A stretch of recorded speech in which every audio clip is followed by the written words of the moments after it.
자, 안녕하십니까. 염승환이사입니다. 자, 오늘 2025년 9월 17일 시장 함께 읽기 시작을 해보도록 하겠습니다. 자, 오늘 아직 좀 장중인데 제가 장 끝나고면은 또 한 번 더 설명을 해드리고요. 뭐 오늘 사실 이제 여기 사진에 나와 있지만 미중 무역 협상이 좀 타결될 분위기인 것 같아요. 그래서 그 이슈가 있고, 또 우리 입장에서는 다음 달에 그 에이펙 정상회담 열리잖아요. 거기에 꼭 두 사람 꼭 왔으면 좋겠어요.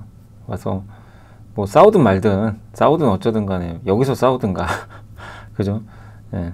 아무튼 한국에 와서 좀 좋은 대화 나누고 그럼 또 좋죠. 예. 또 한국의 스포트라이트를 받을 수 있고, 또 여기에 젠슨항도 올 거 아닙니까? 그래서 이슈들이 계속 이렇게 살아 있을 수 있기 때문에 굉장히 좀 뭐 기대가 되는 좀 이벤트인데, 아무튼 그 내용들도 한번 이따가 좀 설명을 해드리도록 하겠습니다. 그래서 오늘은 좀 이제 증시가 좀 안 좋은데 아까 라이브를 했고요. 그 많은 분들이 또 질문도 많이 해주셨고, 오늘도 이제 그 이렇게 좀 걱정이 되셔서 많이들 들어오신 것 같아요. 시장이 좀 빠지니까. 근데 뭐 너무 염려할 지금 장 상황은 아니고, 다만 이제 그거죠. 이제 고민은 그런 게 좀 많이 보이더라고요.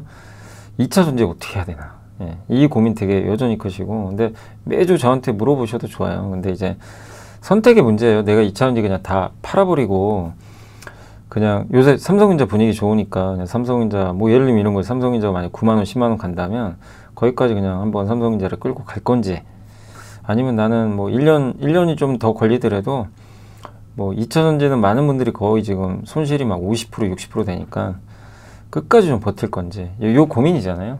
예. 근데 그 선택의 정답은 진짜 없습니다. 그러니까 지금이라도 정리해서 다른 좀 더 나은 걸로 교체 매매를 해가지고 내가 한번 승부를 보겠다. 그것도 괜찮은 경험이 될 수 있어요. 결과는 모르지만.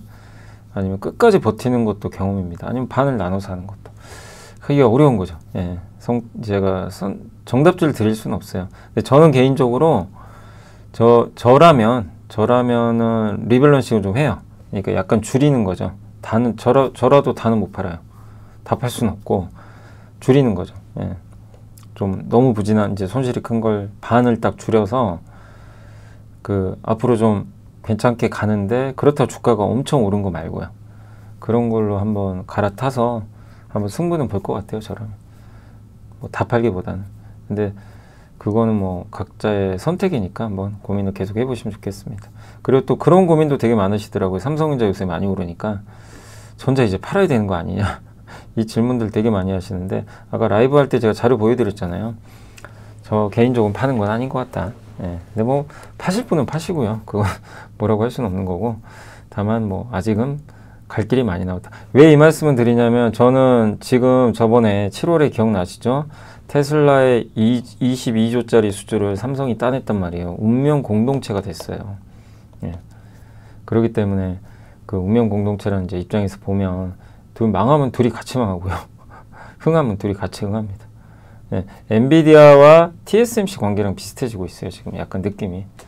예. 물론 뭐 몇 년은 또 어떻게 될지 모르지만, 그래서 테슬라에 손을 잡았기 때문에, 아무튼 삼성의 그 테일러 공장이 테슬라 전용 공장이에요. 전용 공장이고 아마 공장 더 지을 것 같아요. 일론 머스크가 그랬잖아요. 저번에 기억하실지 모르지만 큰 거 더 남았다. 예, 이거는 이제 시작이다. 그럼 이건 일론 머스크가 직접 한 얘기입니다. 예, 그럼 삼성과의 계약이 또 남았다는 얘기니까, 그런 거 생각한다면 지금 반도체도 좋은데 파운드리도 기대해 볼 만하잖아요. 그러니까 그렇게 우리가 좀 생각을 해보면, 이제 8만원 왔으니까 옛날에도 8만원 왔다가 망가졌잖아요.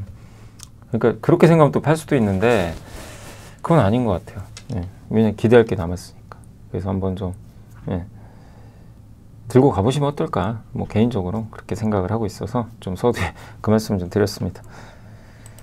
자, 그리고 오늘 이제 내용들 몇 개 좀 설명해 드릴게요. 자, 오늘 미국 마감 시황하고 한국항공 우주산업, 요거 이제 카이 10조 전투기 사업 청신호, 요 신문 기사가 있어서 오늘 급등했고, 왕이 외교부장이 온다고 합니다. 그러면 보통 외교부장이 오면 시진핑 주석이 보통 이제 어떤 나라 방문하기 전에 왕이 외교부장이 먼저 간대요.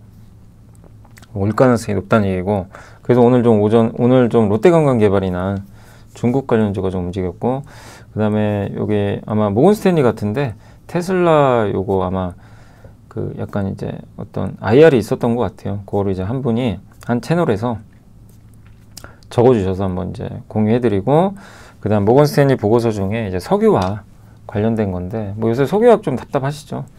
근데 저는 괜찮게 보고 있어요, 석유화학도. 그 다음에 이제 방한 외국인의 K 일상 체험법, 이게 한국관광공사에 있던 자료인데 한번 좀 보시면 되겠고, 자, HBM 테스트 공정이 불어오는 변화 20, 이게 좀 내용이 어렵습니다. 이게 좀 어려운데 한번 좀 설명을 해드릴게요. 저도 좀 이해하기가 쉽진 않더라고요. AI 진화론, 종횡무진, 메리츠증권의 아주 좋은 자료인데, 안타깝게 메리츠증권의 보고서는 메리츠증권의 고객이 아니면 전문을 다 볼 수는 없어요. 요약본밖에 안 돼요. 그래서 메리츠증권 혹시 고객이시면 전문 다 읽어보실 거 추천드리고, 예, 저는 이제 요약본을 봤습니다. 그래서 그거 한번 말씀드리고, 정해진 틀을 벗어난 코르티스의 출석. 이게 뭐냐면 이제 하이브 얘기예요. 가장 사적인 데이터에 주는 가치, 인터넷 얘기고, 타임 스테이커, 타임 택 맞나요? 제가 잘못 쓴 것 같은데. 예. 그래서 이 인터넷, 네이버나 이 카카오, 그러니까 한마디로 이제 인터넷 관련주들하고 게임 업종 얘기인데, AI에 관련된 얘기가 좀 있으니까 한번 말씀드리겠습니다. 그리고 기업 분석은 캠트로닉스, 파크 시스템, TKG, 휴캠스, 네이버, 삼성전자, APR, LSKT, LTC, 전자공시가 좀 오늘 되게 4개인데 정말 내용이 좀 많아요. 서우전기, 금호석유, SK바이오팜, TLB까지 4개 다 좋은 것 같아요. 그래서 한번 설명을 드려보도록 하겠습니다. 아, 제가 영어가 짧습니다. 테이커스, 예, 이렇게 수정하고요. 자, 잠깐 쉬어간 미국 증시 이제 파월이 답할 차례다. 미국 조금 이제 하락했고, 예, 뭐 에너지, 태양광, 자동차가 좀 올랐고요. 예, 금리 떨어졌고 달러가 좀 떨어져요. 의미가 있죠, 이거는. 나스닥 6일 연속 상승세 끝. 미국 소매 판매 증가. 미중 무역 협상 타결 임박. 틱톡도 미국이 아마 가져갈 것 같습니다. 그래서 화요일 미국 증시는 급등 부담. 연준의 금리 인하 폭이 좀 제한되지 않겠냐. 왜냐하면 소매 판매가 너무 좋아서 잘 나와서. 예. 그러나 뭐 금리 인하는 문제는 없고요. 8월 소매 판매는 이제 고용지표 우려에도 불구하고 개선됐는데 이따 설명해 드릴게요. 고용시장의 일부 악화에도 소비는 살아있고 건강해 보인다. 이런 내용이고, 뱅크 오브 아메리카가 월간 설문조사를 했는데 펀드 매니저들이 지금 굉장히 낙관적으로 보고 있대요. 그런 내용이고, 그 다음에 우크라이나가 러시아 정유시설 공격해서 유가 좀 올랐습니다. 이건 지정학적 리스크고, 금값도 또 올라서 올해 40%, 1등이 코스피, 2등이 금입니다. 지금 올해 상승률. 그리고 스콧 베센트 재무장관이 이제 중국이 무역 협상이 가능하다는 걸 감지했다. 이런 좀 내용을 언급을 했고요. 틱톡이 미국에서 계속 운영될 수 있도록 합의도 거의 완료됐다. 제이미슨 그리어 미 무역대표부 대표는 틱톡에 대해서 합의 좀 집중하느라고 무역 협상 타결은 조금 더 걸릴 것 같다. 이렇게 언급을 했습니다. 근데 거의 근접은 한 것 같아요. 자, 미국의 이제 소매 판매 보시면 8월 소매 판매가 전월 대비 0.6인데 예상을 넘겼죠. 전월 수치도 0.6인데 요것도 상향 조정됐고, 근원 판매도 좋았습니다. 자동차, 가구, 가전, 이게 내구재죠. 여기가 특히 좋고, 내구재는 경기가 좋을 때 증가했고, 의류나 외식 서비스도 이런 것도 좋았어요. 경기에 민감한 쪽이 좋았었고, 백화점은 좀 안 좋았어요. 그래서 기대 이상이었던 좀 상황이고, 내구재와 외식 서비스, 의류 등 민감한 제품들 좋았지만, 근데 이제 시장에서는 이거 너무 고소득층 소비만 좋았다 이렇게 평가를 하더라고요. 저소득층은 안 좋았고, 양극화 너무 심하다. 경제가 좋은 건 아니죠. 대형 유통업체들은 소비자들이 제품 구매할 때 좀 신중하다. 백화점에서 이렇게 하고 있고, 그러니까 이게 뭐 나쁘다 좋다 이거보다도 생각보단 좋아요. 단단해요. 고용지표 보고 놀랐는데 단단한 건 맞는데, 이렇게 기울기로 보면은 소매가 이렇게 둔화되는 거 맞아요. 둔화되는데 우리 예상보단 괜찮다. 예, 이렇게 보시면, 그러니까 이 수치는 금리 인하하는데 문제는 없어요. 고소득층만이 또 좋은 거는 저소득은 또 안 좋은 거잖아요. 그러니까 금리 인하할 명분은 있는 거죠. 그래서 뭐 공격적으로 금리 인하하는 걸 주저하게 만들 수는 있지만 방향은 바뀌지 않는다. 이렇게 보고 있습니다. 자, 그리고 이제 틱톡 인수 가까워졌다. 트럼프 행정부가 동영상 플랫폼 틱톡의 미국 사업권을 미국의 통제 아래 두기로 합의를 했다는 보도가 있어요. 아직 확정은 안 됐어요. 근데 이게 왜 틱톡이 왜 이렇게 중요하냐면, 트럼프 대통령이 틱톡을 가져가고 싶어요. 미국에. 중국은 싫은데 틱톡은 갖고 싶어요. 왜냐하면 미국 내에서만 1억 3,579만 명이 있어요. 어마어마한 수치입니다. 틱톡을 안 하는 사람이 없다고 보시면 돼요. 특히 젊은 층은 거의 다 쓰는 거죠. 틱톡의 그 짧은 동영상 보면서. 예, 이거 유권자, 젊은 층 유권자를 파고드는데도 굉장히 좋은 플랫폼이고, 그래서 오라클이 좀 거론되고 있대요. 지금 인수 기업으로는. 그럼 누가 인수할 거냐? 그래서 오라클이 좀 올랐거든요. 옛날에도 트럼프가 올해 초에 일론 머스크가 틱톡 인수 가능성을 묻는 이제 취재진 질문에 뭐 머스크가 인수하길 원하면 그렇고, 또 옆에 있던 레리 앨리슨 회장한테도 레리도 틱톡 사줘라, 또 이런 언급을 또 했다고 합니다. 그래서 이런 발언들이 좀 있었기 때문에 예, 어쨌든 예, 틱톡 인수와 관련해서 그런 부분들 염두에 두시면 되겠고, 결국에 아마 누군가는 인수해 가야겠지만 미국 기업이 아마 인수할 것 같습니다. 자, 특징주는 테슬라가 올랐고 계속 회사에 집중하겠다, 기업 가치 끌어올리겠다. 테슬라랑 이제 삼성은 좀 공동체가 되고 있고, 엔비디아는 좀 빠졌고 중국 판매 우려가 좀 있었고요. 오라클 아까 이 틱톡 이슈 때문에 올랐고, TSMC도 올랐습니다. 바클레이즈가 목표가 올렸고, 삼성 인텔이 치고 들어와도 뭐 TSMC를 당장 이기긴 어렵다, 이런 내용이고, 노보노디스크는 그 실험용 체중 감량 약물인 카그릴 린티드라고 하는데, 단독요법 주사로 68주의 환자 체중을 쟀더니 11.8 줄었대요. 임상 결과가 좋았습니다. 일라릴리는 미국의 공장 짓는데요. 버지니아주 구클랜드 카운티에 50억 달러 투자. 총 270억 달러를 투자해가지고 미국의 제조 공장 4개 짓는다, 이런 내용이고, 웹툰 엔터는 39%나 폭등을 했는데 네이버 자회사죠. 여기 디즈니가 지분 2% 인수하는 계약을 체결했다고 합니다. 그래서 이제 주가 올랐고, 웹툰 엔터 매출이 크게 증가하겠죠. 이 디즈니 만화를 볼 수 있어요, 웹툰 엔터에서. 그래서 주가에 긍정적으로 작용했다는 거 염두에 두시면 좋겠습니다. 그리고 이제 이슈 좀 설명드리겠습니다. 이제 9월 17일 그 한국항공우주, 요게 이제 요 내용이고요. 보시면 그 미국의 해군 고등훈련기 도입하는데, 이게 엄청 큰 사업이죠. 사업인데 요거 이제 선정을 할 텐데 누구한테 줄 거냐, 요 내용이고, 그래서 이게 고등훈련기예요. 훈련기, 해군도 이제 이렇게 항공모함 같은 게 또 있다 보니까, 근데 이제 해군 훈련기가 좀 부족하다 보니까 요거를 이제 신규 기종을 좀 도입하겠다, 이런 내용입니다. 그래서 금액은 수조 원, 굉장히 좀 큰 편이고, 여기 한국항공우주랑 로키드 마틴, 또 보잉 샤브, 이 3파전인데, 오늘 왜 이렇게 주가가 좀 이렇게 올라갔냐면, 이 내용은 보잉이 개발에 좀 난항을 겪고 있대요. 이게 10조 원 정도 되는데, 그러니까 이제 이거는 당연히 경쟁사인 카이에랑 로키드 마틴한테 호재잖아요. 그 부분이 좀 반영이 된 것 같고, 그 다음에 이탈리아 레오나르도는 일단 또 수주에 참여하겠지만, 그래도 아무래도 로키드 마틴이 미국 기업 아닙니까? 그래서 이쪽에 좀 유리하지 않겠냐. 그 이미 또 실전에서 또 사용도 하고 있어요. 파생형이거든요, T50에. 그래서 좀 유리하다는 그런 좀 분석들이 있는 것 같아요. 그래서 한국항공은 이번 프로젝트 수주 가능성을 높게 보고 있고, 맞춤형으로 공략하고 있다. 그리고 이 레오나르도는 이제 부족한 해외 수출과 운영 지역 보완에 참여할 예정인데, 뭐 어쨌든 로키드 마틴과 손 잡았기 때문에 기왕이면 팔이 안으로 굽지 않을까. 보잉도 미국 기업인데 여기가 좀 만약에 약화된다면, 그리고 이게 수주하면요 나토에도 갈 수도 있어요. 미국에서 끝날 문제가 아니죠. 그래서 굉장히 중요한 사업이다 라고 보시면 좋을 것 같습니다. 자, 아까 이제 왕이 외교부장 말씀드렸고, 요 테슬라 얘기인데, 이제 어떤 얘기들이 있었나 봐요. 그러니까 여전히 인기가 없나, 지난주 여기네요. 제13회 라구나 컨퍼런스의 베스트 아이디어 패널에서 테슬라를 뭐 최상의 아이디어로 제시를 했는데, 이 회사의 주가가 지난 4년 가까이 사실상 큰 변동이 없었다는 점을 지적했다. 4년 동안, 그죠? 이게 주가 왔다 갔다 했죠. 큰 폭으로. 손을 들어보세요. 테슬라 주식을 큰 비중으로 보유하고 계신 분 계시나요? 그랬더니 5분, 120명 중에. 예. 그러니까 테슬라 인기가 많이 떨어진 건 맞아요. 지쳐버린 거예요, 사람들이. 테슬라 좋은 건 알겠는데 지친 거죠. 또 일론 머스크에 대한 이제 노이즈도 좀 있었고.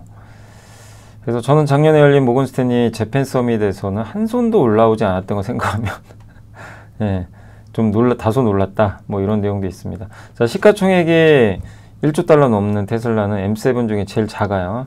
작지만 M7 이 테슬라 제외하면 평균 시총이 3.2조 달러나 됩니다. 그래서 정말 지금 소외받는 건 맞는 거죠. 근데 인재를 끌어들이는 자석 일론 머스크, 저는 테슬라 이사회 산하 특별위원회에 만나서 일론 머스크한테 지금 1조 달러 주기로 했잖아요. 근데 조건이 있어요. 회사의 기업 가치를 올려줘야 돼요. 지금보다 훨씬. 그러면 일론 머스크한테 1조 달러, 1000조를 주겠다는 거죠. 이제 그런 보상안은 좋은 것 같다. 왜냐하면 그렇게 한다면 일론 머스크 회사에 더 전념하겠죠. 주주 입장에서 저걸 싫어할 사람이 있을까요? 예. 그냥 주는 게 아니라 회사가 이러이러한 조건들을 달성했을 때 일론 머스크한테 파격적인 보상을 하겠다. 저런 보상안은 너무 중요하다. 이렇게 보고 있는 것 같습니다. 주주들이 불평하지 않을 것 같다. 지난 주말에 새 모델 Y를 샀는데 이제 5년 됐기 때문에 기존의 모델 Y 교체하려는 충동적인 구매였다. 그리고 이번 달에 이제 세액공제 만료되니까 이제 7,500달러 1,000만 원 안 주잖아요. 그래서 이게 좀 자기를 빨리 움직이게 만들었다. 그래서 테슬라 앱으로 서류 작성하고 이거 차 픽업할 때 7분밖에 안 걸렸대요. 정말 금방 끝나네요. 테슬라나 사거나 리스하는 절차가 이렇게 쉬웠다는 걸 잊고 있었다. 제가 기대에 못 미쳤다. 되게 오래 걸릴 줄 알았는데 자전거 사는 것보다 쉬웠다. 그리고 또 좋았던 게 그록이 되게 좋았대요. 그록이 이제 여러분 그 챗 GPT 같은 거예요. 일론 머스크가 이제 개발한 생성형 AI죠. 요거를 이제 여기 탑재가 돼 있나 봐요. 그래서 그거 버튼 누르고 그록과 대화하는 거죠. 가상 X의 가상 비서 경험은 차원이 다르다. 이런 좀 내용인 것 같습니다. 근데 어쨌든 AI하고 자율주행하고 로봇하는 이 테슬라 이거를 해줄 수 있는 업체, 반도체를 삼성전자죠. 그래서 저는 이거 보면서 테슬라가 좋아질수록 삼성도 좋아지겠구나. 그걸 좀 많이 느껴서 둘이 좀 화이팅 했으면 좋겠고 또 테슬라가 잘 되면 배터리도 잘 되겠죠. 그러니까 여러 면에서 한국 증시랑 연동이 될 수밖에 없어요. 이제는 테슬라는 정말 중요한 투자하고 안 하고의 문제를 떠나서 중요해졌다. 이렇게 말씀드리고 싶고 그 다음에 이제 글로벌 석유화학 관련해서 모건 스탠리 보고서가 또 있는데요. 이거 서하백의 그림노을이라는 제가 채널 한번 소개해드렸죠.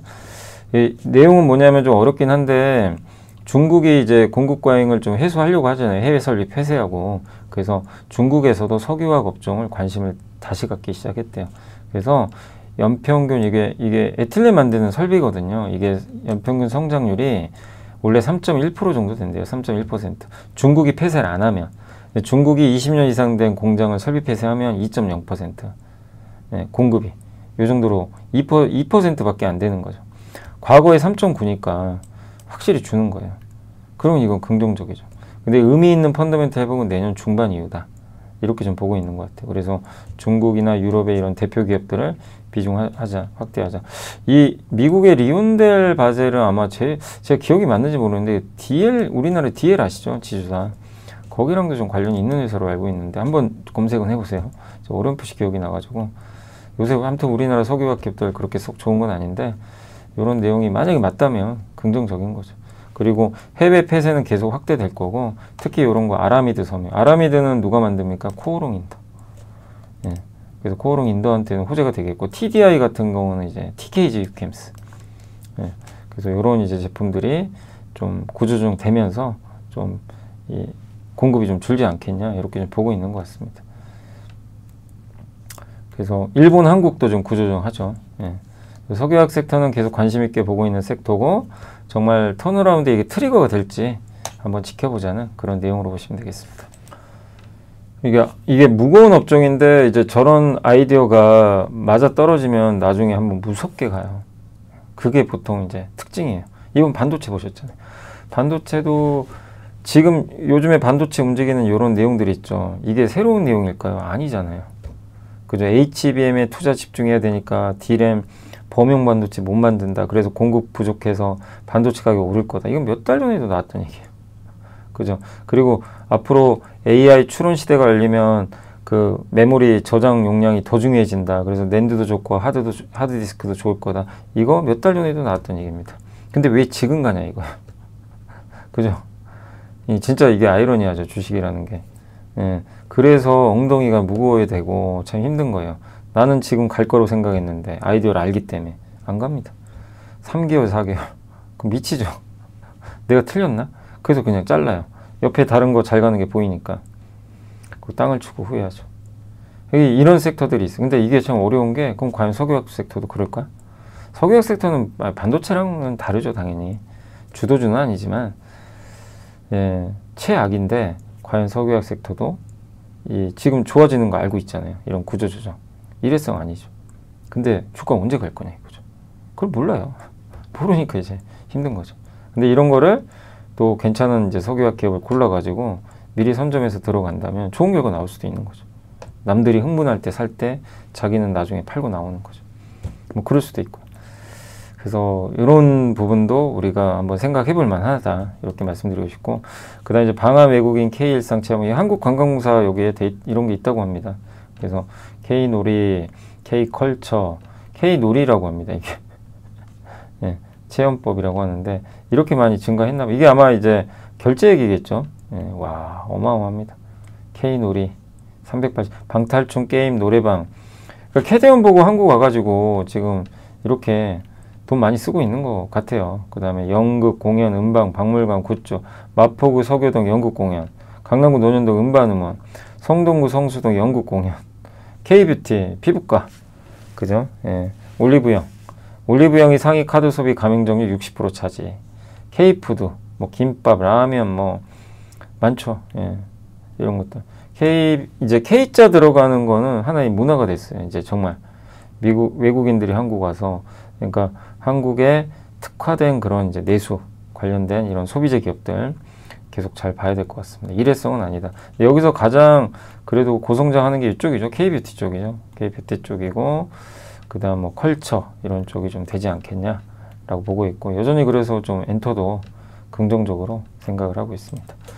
이슈 한번 설명해 드렸고요. 그 다음에 이제 보고서 좀 말씀을 드리겠습니다.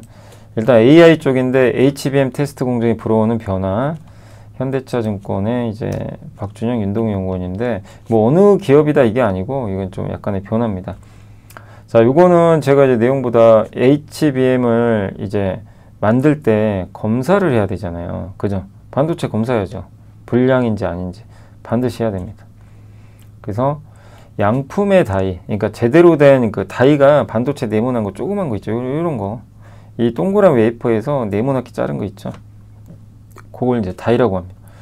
그 다이를 이제 선별하는 웨이퍼 테스트. 두 번째 다이는 이런 이제 그 선별된 다이를 그 이제 적층한 후에 이 중에 또 양품의 다이를 또 선별하는 웨이퍼 테스트도 있다고 합니다. 이런 방식인데, 요게 웨이퍼 투 웨이퍼. 예. 그리고 칩 투 웨이퍼. 칩을 웨이퍼에 이제 붙이는 거예요. 그 다음에 칩과 칩끼리 붙이는 거예요. 이런 이제 방식이라고 하고요. 웨이퍼 테스트 1은 일반적인 DRAM 웨이퍼 테스트 과정과 다르지 않대요. 예. 테스트 3대 장비가 요게 전체 테스트 장비입니다. 예. 요게 장비고, 이거 만드는 회사가 YC 같은 기업이죠. YC. 일본의 어드반테스트. 그리고 예. 오늘 이게 기자분들한테 전화가 많이 와가지고 제가 어디까지 했죠? 요거죠. 요거 이제 YC가 만들고 어드반테스트 일본에, 요게 전체 테스터 장비고, 그 다음에 여기 동그란 게 뭐예요? 요게 프로브 카드, 프로브 스테이션이라고 그러죠, 여기가. 그래서 요 밑에 웨이퍼에다 딱 접촉시켜서 테스트하고, 이 테스트 헤드, 이게 움직여서 웨이퍼랑 접촉하는 거죠. 그리고 이제 냉각 장치 있고, 요게 3대 장치래요. 옆에 냉각 장치 있죠. 요런 거 이제 냉각 장치 만드는 회사가 어디예요? 유니셈이나 뭐 GST 같은 기업들이죠. 뭐 FST나. 세 장비는 물리적으로 연결되어 있는데 반드시 프로브 스테이션과 칠로 한 대씩 붙어야 된다. 그래서 테스터는 큰 동작이 있는 건 아니고, 어쨌든 이게 제대로 된 건지 아닌지 불량 여부를 걸러내는 거고, 프로브 스테이션은 이제 동작을 담당하는 장비고, 프로브 카드가 고정돼서 이걸 이제 접촉을 하는 거죠. 이렇게 동그란 요 큰 동그라미가 웨이퍼에 딱 이렇게 붙습니다. 그래서 딱 맞불려서 이걸 이제 검사를 해주는 거죠. 그래서 이게 웨이퍼 맵인데 이렇게 생겨서 웨이퍼에 이렇게 네모난 것들이, 이거 하나씩 자르면 저게 반도체 칩이에요. 네, 그렇게 보시면 되겠습니다. 근데 어떤 건 제대로 된 거예요? 빨간색은 불량품이죠. 이런 거 이제 골라내야 되는 거예요. 근데 이거를 이제 이걸 하기 위해서 HBM 같은 경우 총 6개 테스트를 한대요. 6개를 하는데, 테스터의 경우에는 이제 하이 프리퀀시 테스터인데, 이거는 종합적으로 테스트를 다 하는 거예요. 한 번에 6가지를 그냥 싹 하는 거고, 예, 요거 하는 회사가 주로 일본의 어드반 테스트 같은 회사죠. 근데 우리나라는 주로 버닌 테스트에 집중돼 있어요. 버닌 테스트 뭐냐면 열과 압력을 저거 하는 회사가 어디예요? 저번에 알려드렸죠. 유닛 테스트, DI 이런 회사들이 이런 버닌 테스트를 하고 있죠. 예. 그래서 저걸 할 수 있는 이제 테스트기는 한국이 좀 하고 있고. 근데 이게 어쨌든 버닝 테스트가 굉장히 핵심적이에요. 왜냐면 버닝 테스트는 시간이 진짜 오래 걸려요. 이 테스트 할 때. 그래서 굉장히 중요한 장비입니다. 그리고 여기도 나와 있죠. 국내 테스터 장비사들이 HBM4용 버닝 테스터 납품 두고 경쟁하고 있다. 이거 지난주에 함께 배우기 시간에 알려드렸죠. 지난주 토요일 날 HBM 검사 장비. 거기에 유닛 테스트랑 DI 설명드리면서 이제 알려드린 내용입니다. 근데 일단 지금 유닛 테스트가 앞서고 있어요. DI가 이제 좀 쫓아가고 있고. 근데 원래 이제 여기서 여기에 이 웨이퍼 검사할 때 요 동그란 웨이퍼를 그대로 부착하잖아요. 예, 그게 이제 예전 방식인데 요즘엔요, 저 동그란 웨이퍼를 자른대요. 칩을 잘라서 이렇게 하는 경우들이 있나 봐요. 예, 그런 방식으로 좀 가고 있대요. 최근에는 또. 그걸 이제 그런 방식을 좀 도입을 하려고 한다고 합니다. 예. 왜냐하면 이렇게 기존의 동그란 웨이퍼 같은 경우 테스트할 때 거기에 이제 이 기존 방식 같은 경우는 이제 웨이퍼에 이런 뭐 가루들이 좀 떨어지나 봐요. 근데 이걸 아예 잘라놓고 하게 될 경우에는 그런 이제 양품들을, 그러니까 양품 불량품을 다 골라낼 수 있다고 합니다. 그래서 그런 이 잘라놓고 이거를 검사할지, 이 조그만 네모난 칩으로, 아니면 동그란 웨이퍼 그냥 그대로 검사할지. 근데 그대로 하는 방식은 옛날 방식이에요. 근데 이거를 잘라서 하는 방식으로 좀 바꿀 것 같다. 이런 내용들이 나오는 것 같습니다. 그래서 이제 그렇게 하는 이유는 이제 왜냐하면 동그란 웨이퍼를 그대로 그냥 활용했을 때는 이 불량품이 보여도 그냥 검사를 해야 돼요. 6개 단계를 그냥 계속 해야 됩니다. 그리고 나서 이제 샘플 뽑아가지고 검사해가지고 잘못된 거 탈락시키고 제대로 된 거 이제 보내는 그런 방식인데, 그건 좀 비효율적이죠. 그래서 저렇게 잘라놓고 하면 중간중간 테스트 할 때마다 이거를 이제 불량품 골라내는 거죠. 그 불량품 골라내는 장비가 뭐예요? 큐브 프로버. 테크윙이 하는 거잖아요. 이거 설명드렸을 거예요. 제가 그림까지 다 보여드려가지고. 그래서 그런 내용입니다. 좀 어려워요. 이게 읽으시면 전혀 이해 안 될 겁니다. 저도 이거 읽고 도대체 이게 무슨 소리까 처음에는 좀 그랬거든요. 그런 내용이에요.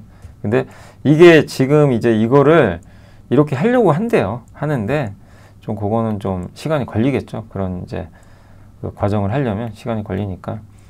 그래서 요겁니다. 기존의 방식은 여기 있죠. 요 6가지의 그 HBM 검사하는 거를 어떻게 보면 동그란 웨이퍼에서 다 하나씩 해요. 여기서 불량품이 있어도 그냥 합니다. 그리고 마지막에 잘라요. 자르면 이제 오염물질 나오겠죠. 이제 그래서 거기서 불량품 솎아내고. 근데 신규 방식은 뭐냐면 여기 자르는 게 맨 마지막이잖아요. 동그란 웨이퍼를 잘라서 칩으로 만드는 게 맨 마지막. 검사 다 끝나고. 이 방식 말고 이렇게 하자는 거죠. 먼저 자르고. 그럼 여기 자를 때 뭐 나오죠? 가루 같은 게 떨어져요. 다 걸러낼 수 있는 거죠. 그리고 검사를 하나씩 해요. 자, 검사하고 불량품 제거. 버닝하고 불량 제거. 예, 이렇게 하나씩. 그러면 불량품을 딱 솎아내는 거죠. 그러니까 당연히 효율적이 되는 거죠. 이런 불량품을 하나씩 빼주는 게 바로 큐브 프로브 장비입니다. 이제 이런 방식으로 이제 이게 훨씬 낫죠, 사실은. 그래서 이 방식으로 좀 변하고 있다. 그럴 때 아마 제 생각엔 그래서 아마 테크인 같은 기업들이 좀 수혜받지 않겠냐, 그렇게 생각은 일단 하고 있습니다. 제가 제대로 이해했는지 모르겠네요. 저기 워낙 이게 반도체가 좀 쉬운 건 아니다 보니까. 자, 그리고 이제 AI 진화론, 이건 뭐냐면 이제 이것도 되게 자료가 좋고, 에이전틱 AI 초입 국면을 지나서 이제는 달라진 기술의 AI 하드웨어의 새로운 필요성을 유발 중이다. 그러니까 컨텐츠를 생성하는 AI를 지나서 이제 점점 연산이 복잡해져요. 비서 역할도 해주고. 근데 이렇게 하려면 AI가 이제 그동안 집중돼 있어요. 특정 어떤 데이터 센터에. 근데 이거를 분산시켜요, 점점. 그래서 마이크로소프트나 아마존이 주도하는 시장에서 확산돼요. 네오클라우드. 소규모 클라우드 업체들이 탄생해요. 이게 여기 대표적인 기업이 코이브 같은 회사들 있죠. 예. 그래서 이제 이런 기업들이 이제 활용도가 점점 높아질 수 있다. 그러니까 옛날에는 어떤 기업들이 뭐 아마존 클라우드만 썼다면 이제는 뭐 네오클라우드 업체 코이브 같은 걸 이용을 하는 거죠. 분산시키고 있기 때문에. 그리고 데이터 저장이 너무나 중요하죠. 그래서 전통 반도체가 당연히 수혜받고 전통 데이터 센터도 이제 이 메모리를 쌓아 놓으니까 그래서 범용 반도체가 지금 좋아지고 있는 거예요. 분위기 자체가 이런 부분들이. 그리고 AI 네트워크 패권 시대인데 AI 인프라 시장은 지난 2년간 대규모 투자 시대에 엄청 투자했잖아요. 근데 영원히 어떻게 계속 막 미친 듯이 투자하겠어요. 그건 꺾여요. 어쩔 수 없어요. 그거는. 그래서 이제 효율적으로 이제 이걸 연결하자. 투자는 많이 했으니까 최대한 이제 성능 뽑자. 효율적으로 연결하자. 그래서 지난번에 한 2주 됐나요? 그 보고서 유진투자에서 나왔던 보고서 케이블 연결하는 거. 막 전선도 있지만 케이블. 예. 그래서 크레도스인가요? 크레도스인가 이름이 미국에. 그런 회사도 한번 소개해드렸던 것 같은데 결국 이제 그 시장이 상당히 중요해진다. 그러니까 연결하는 거. 이 데이터 센터와 데이터 센터 연결하고 서버와 서버, GPU와 GPU로 연결하는 거. 여기서도 역시 최강자가 엔비디아입니다. 엔비디아가 그런 플랫폼 기술을 갖고 있는 거예요. 그래서 엔비디아랑 대처가는 게 NV링크인데 요거를 대항하는 게 UA 링크죠. 예, 요걸 좀 내놨고 그래서 관련돼서 이런 거랑 관련된 기업이 아스트라랩스, 셀레스티카 이런 기업들이 구조적으로 성장할 것 같다. 그리고 이런 걸 또 하려면 통신용 기판 같은 게 필요하거든요. 그래서 MLB, 이스페타시스, 대덕전자, CCL 같은 경우는 이제 두산이 하는 거죠. 여기가 구조적으로 성장한다. 엔비디아는 GPU를 72개를 지금 연결해서 서버를 만들어요. 이거 576개까지 확장하겠다는 거죠. 그럼 MLB랑 CCL은 더 좋은 거죠. 지식이 복리로 쌓이는 투자정보, 믿음 가는 투자정보 파트너 투원투게더 오픈. 투원투게더란 LS증권에서 제공하는 서비스로 투자자들에게 다양한 정보를 빠르고 정확하게 전달하고 모든 투자자의 성공 투자를 함께 하기 위한 투자정보 컨텐츠 서비스입니다. 투원투게더는 투원 HTS, 투원 MTS, 사용하는 매체 어디에서나 접속이 가능합니다. 투원투게더 어떤 컨텐츠를 제공할까요? 해외 이슈는 미국 시장 마감 시황, 해외 수급, 해외 증시 일정, 해외 뉴스 등 주식시장 흐름 파악을 위한 해외 시황과 이슈들을 알려드립니다. 시장 읽기는 주요 뉴스 요약, 뉴스 해설, 뉴스 연계 종목 등 주요 뉴스에 대한 빠른 요약과 관련 이슈에 대한 정보를 알려드립니다. 종목 톡톡은 수급 특징주에 대한 분석과 투자 아이디어, 실적 속보 등 종목에 대한 다양한 정보를 알려드립니다. 보고서장은 리서치센터에서 발행하는 보고서, 모닝미팅, 공시, 그리고 증권사별 종목에 대한 요약 정보를 알려드립니다. 주식 배우기는 함께 배우기, 투자 상식 등 투자자들이 알아야 할 전문 지식과 투자 칼럼 및 자료에 대한 정보를 알려드립니다. 투원투게더와 함께 성공 투자를 만들어 보세요. 세 번째가 광 모듈, 전기와 광신호를 변환해서 고속의 데이터를 전송할 수 있는 부품인데 기존 CPU 기반 중심에서 GPU, TPU로 이제 AI 반도체로 넘어가거든요. 근데 여기가 18배, 기존 CPU보다 이게 18배 수요가 폭증합니다. 시장이 커지는 거죠. 그래서 엔비디아가 옛날에 인피니밴드 선도업체 멜라녹스 인수했거든요. 요거 하는, 이게 서로 연결해주는, 예, 그 회사를 인수했죠. 근데 이제 중국에서 최근에 멜라녹스 인수한 거 반독점이다. 이렇게 좀 걸고 넘어지는 것 같아요. 그리고 CPU라 그래서 요거는 이제 고성능 GPU 칩 내부에서 전기 신호 대비 광 신호를 사용해 데이터를 주고받는 그런 기술로 알려져 있습니다. 이렇게 되면 전력 소모를 50%까지 줄일 수가 있대요. 요걸 사용을 하게 되면 고성능 GPU 칩 내부에서 전기가 아니라 광을 이용해요. 광신호. 이제 그런 방식이라고 합니다. 근데 여기 이제 CPU 관련해서 요거 그 소켓 업체 중에 혹시 기억나세요? 예, 요거 관련된 거 중에 TFE 아시죠? TFE 요새 주가 많이 그 회사가 요걸 하는 걸로 알려져 있죠. 근데 보고서 보니까 요 CPU 아마 이제 테스트 해주는 걸로 알려져 있는데 한번 그거는 좀 검색도 해보세요. TFE가 생각이 납니다, 갑자기. 그리고 이제 반도체 시장, 요건 그때 한번 설명해드렸어요. 사실 반도체는 한번. PC 시대에서 스마트폰 시장, 현재 AI 이제 데이터 센터가 확대되고 있고, 그래서 서버가 중요해져요. AI 데이터 센터에는 중심으로 이제 투자가 집중되는데, AI 데이터 센터만 좋은 게 아니라 일반 서버도 수요가 늘어나는 거죠. 교체 수요도 있고, 거기에 이제 데이터 저장도 하는 수요가 있고, 약간 AI 데이터 센터도 약간 보조하는 역할도 있을 거고요. 거기서 저장 용량이 너무나 중요하거든요. 그래서 D램이 서버 D램 공급 부족이 심화될 것 같다. 그리고 HBM 투자에 자꾸 집중하니까 범용 반도체 만들 여력이 없어요.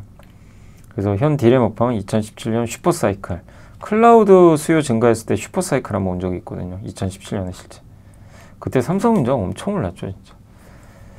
네, 그런 사이클과 좀 초입과 유사하다. 이렇게 보고 있고, 낸드도 SSD 대용량 이제 어떻게 보면 저장 장치죠. 낸드.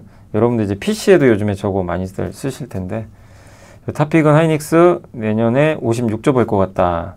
이렇게 언급을 해줬고, 그 다음에 삼성전자는 이번 3분기 9.9조, 내년에 53조 영업이익을 전망을 했으니까 참고를 해주시면 좋겠습니다. 자, 이제 엔터는 코르티스라는 새로운 보이그룹이 있대요. 신인 데뷔 음반 1위 했대요. 25년도 역대 신인 4번째. 하이브 이제 소속입니다. 그래서 멤버 모두 특정 포지션 없이 공동 창작까지 하나 봐요. 작사 작곡.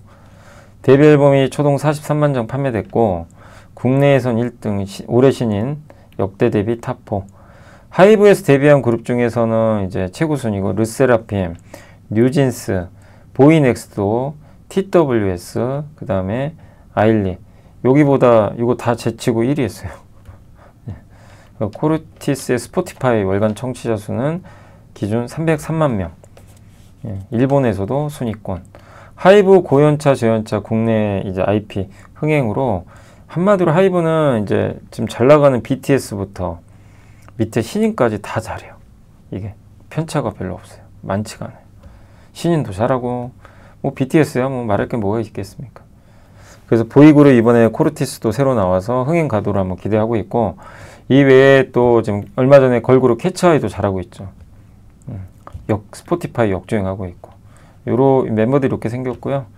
또 하이브, 엔터, 방시혁 의장의 방시혁에 대한 좀 뭔가 리스크는 좀 있었지만 그런 별개로 엔터 대장주로서 계속 괜찮지 않겠냐라고 생각하고 있습니다. 가장 사적인 데이터 해주는 가치가 뭐냐면 AI 소프트웨어 기업들한테 줄 수 있는 가치가 도대체 얼마냐. 네. 그래서 핵심은 커뮤니케이션 네트워크 같은 채팅 기능이 있는지가 중요하다. 다른 사업자는 가질 수 없는 메신저 데이터 있잖아요. 이걸로 AI를 개인화할 수 있다. 그래서 블로그나 커뮤니티 뉴스는 공개돼 있으니까 이게 차별화가 안 되는데 서로 간에 이제 채팅 주고받는 거 있잖아요. 이 부분은 개인화가 가능하니까 여기에 AI가 붙으면 더 나을 거다. 그래서 텐센트와 바이두를 비교하셨는데 메신저 가진 텐센트는 AI를 개인화해서 매출로 연결했지만 바이두는 검색 위주죠. 그래서 AI를 아직 수익화 못 시켰다. 근데 오늘 바이두가 또 근데 오늘 폭발했어요. 주가 폭등해 버렸어요. 그동안 안 가다가 AI 투자한다 그래가지고. 일단 뭐 어쨌든 어제까지는 텐센트가 압도적으로 좋았죠. 그리고 국내 시장에 대입해보면 그럼 가장 비슷한 게 카카오 아니겠냐. 카카오가 23일 날 이프 카카오 행사 열거든요. 여기서 챗 GPT랑 이제 같이 협업하거든요. 그래서 여기에 AI 챗봇 붙일 수도 있고 메신저 데이터를 기반으로 타겟 광고 같은 거 할 수도 있고 그래서 카카오를 좀 긍정적으로 보고 있는 것 같습니다. 그래서 국내 소프트웨어 기업들도 AI 활용한 서비스를 이제 내놓기 시작했으니까 좀 관심을 가져보자는 그런 내용인 것 같습니다. 그래서 한번 시황 말씀드렸고 인터넷 이제 타임 테이커스 왜 이렇게 맞죠 죄송합니다. 타임 테이커스 잘 썼네요. 자, 생성형 AI 출현 이후 투자들은 어떤 생성형 AI 모델 서비스가 경쟁에 승리할지 고민하고 있다. 그래서 AI 대중화 자체로 수혜를 볼 수 있는 기업을 좀 찾아야 되는데 올해 오픈 AI가 지브리 아시죠? 지브리풍으로 만들어줘. 또 구글은 요즘에 나노 바나나라고 있어요. 구글의 제미나이 프로를 쓰시면 편집을 해줘요. 이미지를. 폭발적인 콘텐츠가 일어나고 있습니다. 대중화가 빨라지고 있고 제미나이가 요새 다운로드 수가 미국에서 1등 했죠. 예. 근데 이렇게 생성된 AI 콘텐츠 여러분들이 만약 지브리풍으로 어떤 또 이미지를 편집하고 막 이랬을 때 그거 어디서 쓰시려고 그러세요? 많은 분들이 이제 SNS에 올리려고 카톡 사진 그죠? 이런 것들 그래서 SNS 플랫폼에 올리기 위해서 많이 쓰는데 그래서 결국 이런 걸 제공하는 플랫폼들이 좋지 않겠냐라고 보고 있는 것 같아요. 그래서 AI 보급으로 이제 사용자들의 시간을 확보해서 수익화하면서 돈 버는 기업들 관심 갖자. 플랫폼은 일단 가장 대표적인 인스타그램, 틱톡 같이 숏폼 UGC를 무기로 하는 그런 이제 틱톡도 뭐 하나의 수혜지가 되겠고, 게임은 로블록스, 포트나이트 같은 게임들이 있겠고, 지금 분명히 AI 시대거든요. 그래서 옛날에는 생존 위해서 농업을 했는데 지금은 그렇지 않죠. 노동시간은 지난 150년간 절반 수준으로 줄었지만 사람들의 여가시간은 증가했어요. 그죠? 노동은 줄고 여가시간 증가. 그래서 그런 걸 이제 그 늘어난 여가시간을 잘 활용할 수 있게 해주는 업체들이 돈을 더 많이 벌겠죠. 이게 그래서 몇 년 전에 메타버스가 그러지 않겠냐 이렇게 했는데, 사실상 이제 메타버스는 좀 현재로는 좀 쉽지 않은 상황으로 가버렸고, 자, AI 에이전트의 복음은 100년 전 산업혁명과 같이 사람들의 노동시간을 단축시키고 노동의 시간들을 증가시킬 가능성이 높다. 이렇게 좀 언급을 해줬고요. 예.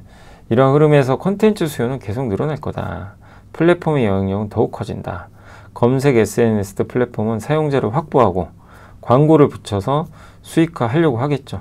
게임은 사용자 확보하고 로열티 바탕으로 해서 아이템 판매, 수익화. 예. 그러니까 한마디로 AI를 이용해서 사람들이 많이 쓸 수 있게 하겠다는 거죠. 그래서 AI, UGC, 그러니까 인공지능, 유저 생성 컨텐츠. 여기가 플랫폼 게임 산업의 미래다. 이렇게 보고 있는 것 같습니다. 그리고 생성의 AI가 도입되면 창작자, 우리가 그림 그리는 거 쉽지 않잖아요. 근데 정말 쉽게 그림 그려주고, 그런 것도 이용해서 사람들의 시간을 이제 줄여주는. 저도 그래서 강의연애를 요즘에 좀 많이 하고 있지만, 강의 자료 만들 때 정말 그 그림들 있잖아요. 다 챗GPT나 구글의 제미나이 도움을 진짜 많이 받고 있어요. 너무 좋은 거죠. 편하죠. 사실 그런 것들을 활용한다면.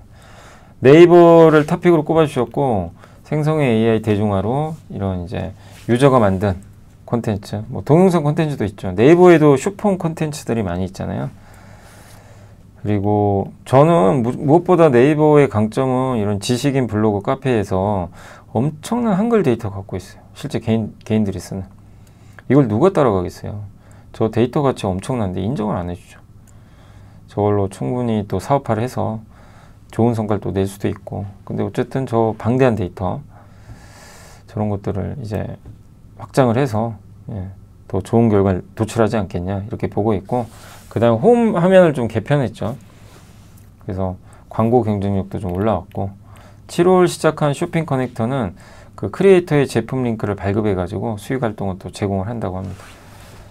그리고 광고 전자상거래 매출 성장 지속될 것 같고요. 신규 서비스인 커츠, 싱스북, 여기는 이제 디즈니랑 협업하는 어떤 이제 성과를 좀 기대하려고 하는 것 같고요. 그 다음에 이제 포시만크는 아마 미국의 중고거래 플랫폼일 거예요.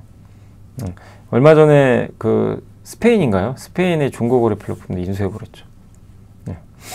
그래서 지난 20년간 네이버에 축적된 데이터는 정말 방대합니다. 그래서 이 자체로만 해도 충분히 매력이 있는 거고요. 또 두나무랑 신사업, 소브린 AI의 가치도 있다. 그리고 글로벌 LMM, 대용량 언어 모델, 챗 GPT, 구글 제미나이 등과 협업도 좀 가능하지 않겠냐 이렇게 보고 있습니다. 그래서 네이버가 답답합니다. 하지만 이런 가치를 좀 생각하면서 긍정적인 방향으로 좀 바라보자는 내용으로 보시면 좋겠습니다. 가치는 있다. 시장이 이제 못 알아주는 거죠. 자, 그리고 기업 좀 말씀드릴게요. 캠트로닉스가 이제 어제 유리기판으로 좀 많이 갔는데, 아무튼 반도체 소재, 디스플레이, 시각, TGV 중심의 IT, 이 TGV는 뚫는 거죠. 스루홀 비양 맞나요? 아마 그런 것 같은데, 반도체 소재 저 PMA나 PM은 어디 들어가냐면 그 강강에 있죠. 강강에. 거기 아마 소재로 알려져 있고, 아무튼 반도체 소재 이제로 쓰입니다. 디스플레이는 지금 충분한 업사이드 있다. 아직까지 15,000장 생산 능력 중에 일부 라인만 가동하고 있다 하는데, 이게 점점 늘어나겠죠. 그래서 OLED 관련주죠. 장비가. 전자사업부 내 패널 고객사용 8.6세대 라인은 내년부터 가동되며 실적에 반영될 거다. 이런 좀 내용입니다. 8.6세대 G 라인은 내년 2분기부터 일부 라인 가동 예상하고, 북미 고객사 노트북 PC 내에 OLED 패널을 적용을 한다고 합니다. 내년 디스플레이 매출은 40% 성장할 것으로 보고 있고, 그 다음 반도체 소재도 한 8%. 하반기부터는 이런 이제 소재들의 매출이 확대되고, 내년부터도 좀 PM 매출이 확대되면서 고성장할 걸 보고 있고, 유리기판이 TGV 쪽이거든요. 이 핵심 성장 요인에도 주목하자. 예. 과거 5년 동안 리지드 OLED 패널 처리. 리지드 뭐냐면 이렇게 좀 큰, 이렇게 휘어지지 않는 그 패널이고, 플렉서블은 휘어지는 거예요. 근데 이 회사는 이 휘어지지 않는 거, 리지드가 좀 중심이죠. 그래서 이제 이 디스플레이 시장 자체가 그 아이폰에 들어가는 플렉서블이거든요. 그러다 보니까 이제 이런 매출이 나오기 좀 어려웠던 거죠. 근데 다시 이번에 그런 분위기가 좀 나오고 있다 라고 보시면 되겠고, 이게 리지드, 커버 윈도우, 편광판, 터치샌드, 봉지 기판, 유기제로층, 그 다음에 기판, 유리가 있고, 이게 끝입니다. 근데 여기는 한마디로 이 밑에 베이스 필름, 베이스 필름 하나 더 넣는 거죠. 그래서 이게 이제 휘어지는 플렉서블이고, 폴더블은 이제 이런 식으로 비슷하긴 하죠. 근데 이 커버 윈도우가 좀 다른 거죠. 그래서 이게 이제 대표적인 세 가지 그 패널 종류라고 생각하시면 되겠습니다. 근데 한마디로 이제 캠트로닉스는 여기에 강점이에요. 요 시장이 열릴 때가 좋은 거죠. 그래서 캠트로닉스 어제 좀 많이 올랐는데 여전히 좀 긍정적인 관점 저도 갖고 있고요. 파크는 원자연미경 만드는 기업인데 상반기 견조했지만 하반기에 꺾일 것 같아요. 그래서 요새 좀 주가 부진하거든요. 그런 내용이고, 하이브리드 본딩에서 찾는 기회, 단기적으로 2.5D, 중장기적으로는 하이브리드 본딩 침투율이 늘어날 것 같다. 이 회사는 어쨌든 이제 그 파크 시스템을 검사하는 장비죠. 원자연미경으로. 그래서 이 어떤 하이브리드 본딩이나 이런 걸 검사할 때 반드시 좀 원자연미경 같은 게 미세한 걸 잡아주거든요. 필요하다는 거죠. 2.5D 패키징, 서로 다른 칩들을 연결하는 패키징입니다. 메모리 반도체, D램과 웨이퍼 투 웨이퍼 본딩, 3D 낸드, 이런 것들이 이제 하이브리드 본딩 침투의 성장을 이끌 거다, 이런 내용인데, 여기에 이제 핵심은 또 마찬가지예요. 원자연미경. 그러나 이제 여기에만 의존하면 안 되니까 제품을 좀 다변화하고 있습니다.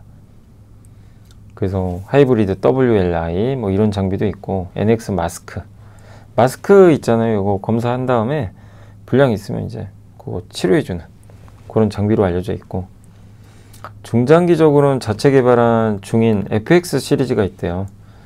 그래서 이걸 통해서 좀 시장이 더 커지지 않겠냐라고 보고 있는 것 같습니다. 2분기 수준 좀 감소했고요. 다만 과도한 우려는 하지 말자. 3분기 들어 수주 분위기가 좀 개선되고 있고, 산업용 원자연미경 시장 내 경쟁사들의 시장 진입도 확대되지만 점유율 하락에 대해서 너무 우려하지 말자. 그러니까 인피니티 시마랑 니어필드 인스트루먼트라는 경쟁사가 있어요. 근데 여기가 진입을 시도해요, 원자연미경. 근데 이제 이 시장은 파크 시스템즈가 가진 독점력이 훼손되는 거 아니냐, 이런 우려를 하지만, 어쨌든 파크 시스템즈가 그동안 쌓아온 어떤 이런 업력들을 봤을 때 또 기술력도 뛰어나거든요.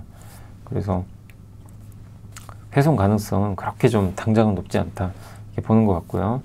그리고 고속 측정 스캐너 같은 신기술 통해서 속도 문제를 좀 보완하겠다라는 내용도 있었던 것 같습니다.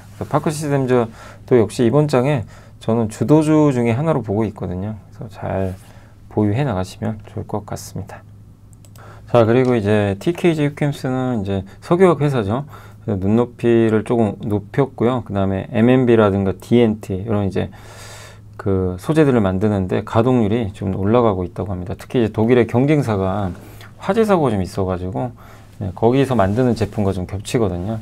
그래서 하반기에 좀 업황이 좀 나아지면서 실적도 더 나아지지 않겠냐라고 보고 있는 것 같습니다. 경쟁업체 독일의 코베스트로의 변압기에 화재가 발생해서 이 부분이 이제 TKG 휴캠스 같은 기업들한테는 이제 공급을 줄여서 가격을 올리게 해주는 그런 그 분위기를 만들어주고 있고, 그리고 이 흐름은 4분기까지는 좀 이어진다, 이렇게 생각하고 있고, 또 반도체 전공정에 사용되는 하드 마스크 CMP 이런 슬러리를 이제 만드는 자회사를 하나 인수했다고 합니다. TKG 엘캠이라는 반도체 소재 만드는 회사죠.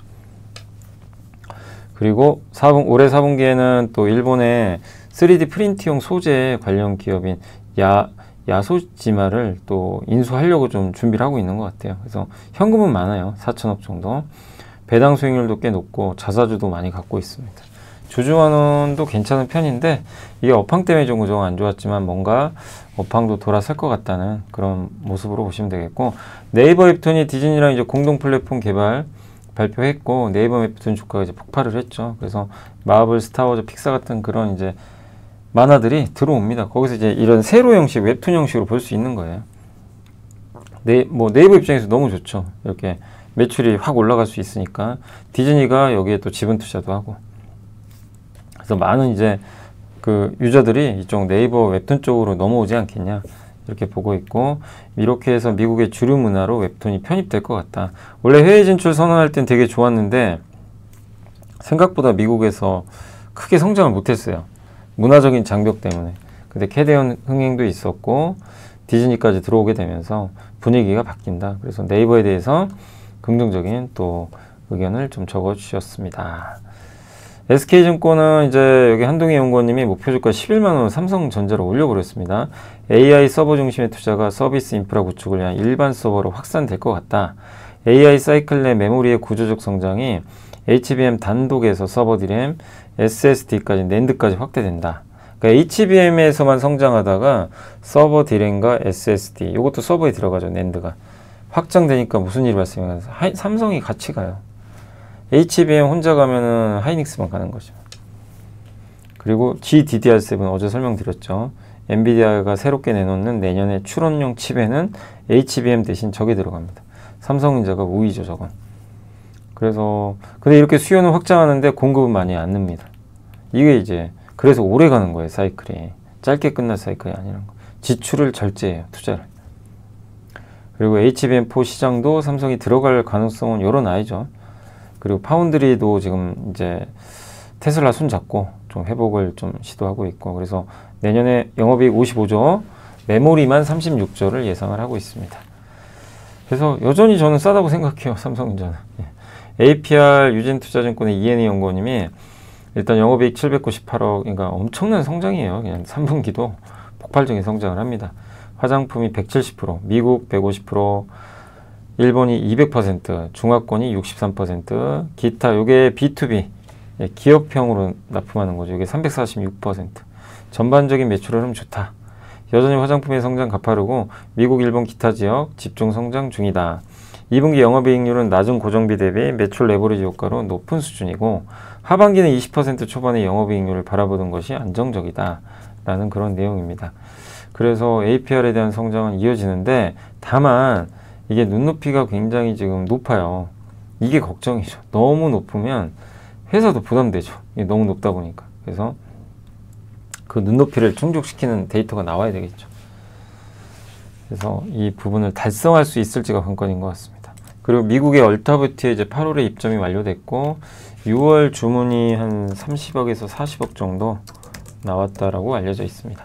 현지 판매 매우 긍정적이고, 그 다음 미국의 이제 디바이스 기기 있잖아요. 이 기기는 그 카테고리 변화에 따른 영향으로 올해보단 내년에 아마 출시될 것 같다, 이런 내용입니다.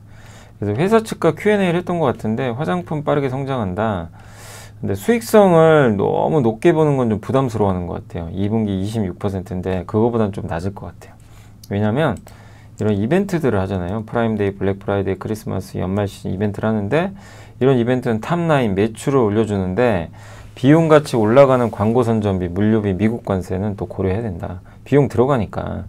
그래서 이익률이 뭐 2분기보다 높진 않고 좀 20% 초반으로 나올 것 같다. 이런 좀 내용인 것 같습니다. 월별로 보면 블랙 프라이데이가 11월에 있으니까 그때가 가장 크다. 이렇게 적어주셨고, K뷰티 트렌드는 그냥 끝나지 않는데요. 오래 갈 것 같다. 이런 내용을 또 제시해 주셨습니다.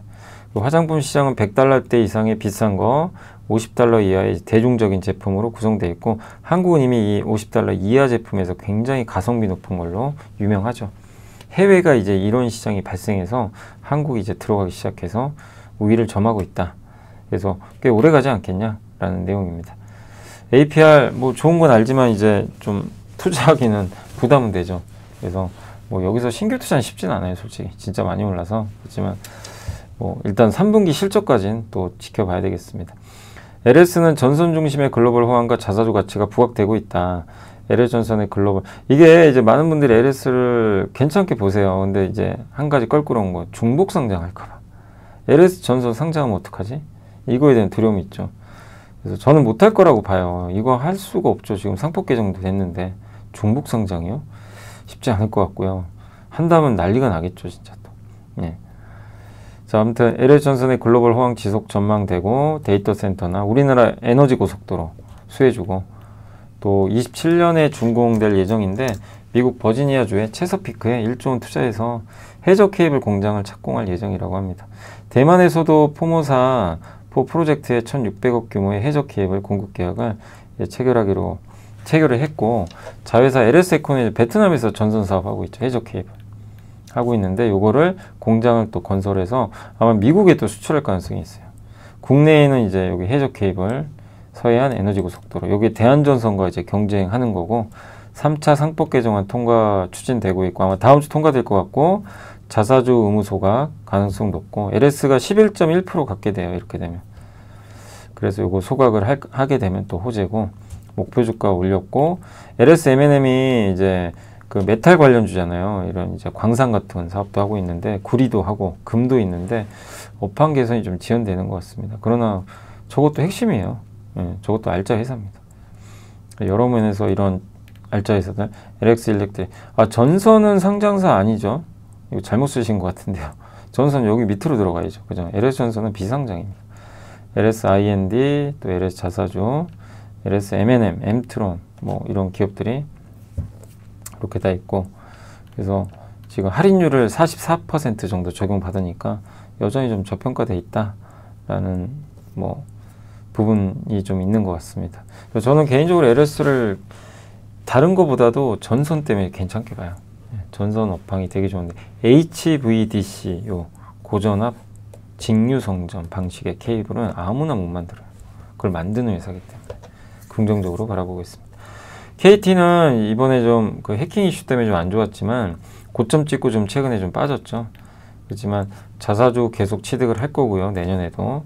아직 결제 사고는 이거 좀 이제 조사 결과 나와야 되니까 변동성은 있지만 일단 배당 수익률 기준으로 52,000원에 사면요. 배당 수익률이 5% 나와요. 48,000원에 사시면 6% 나옵니다. 고배당 매력이 있어요. 그러니까 이번 조정을 좀 이용하자는 그런 좀 내용인데 좀 시간은 걸리겠죠. 저 해킹 이슈 좀 해결될 때까지. 그러나 그것 때문에 좀 빠졌기 때문에 좀 저가 매수할 수 있는 또 기회는 생긴 것 같습니다. 근데 어쨌든 빨리 저런 사고 안 나와야죠. 자꾸 나와요. 해킹 사고가. 불안하죠. 이 소비자들. 그래서 저런 것 때문에 빠지는 건 당연한 겁니다. 주가는 저런 게 나오면 빠지는 건 당연한데 그게 그렇다고 뭐 KT에 뭐 앞으로의 펀더멘트를 엄청 훼손시켜가지고 이젠 영원히 못 오른다. 그건 아니라는 거죠.